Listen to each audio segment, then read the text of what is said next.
G'day folks. After a while, well, nearly a year, I finally put nav lights on it.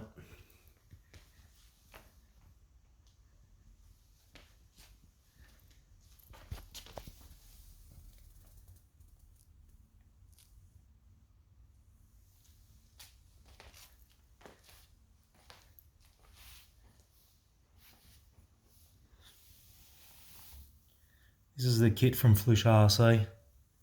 Bit of very careful drilling, and I slightly modified it so I have a nose wheel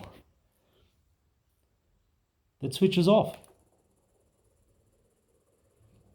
I did that with a micro switch on the servo horn, so it only comes on when the gear is extended and turns off when you retract. There you go. Can't wait to fly it. Weather's a bit terrible at the moment, unfortunately. So, anyway, thought I'd share that.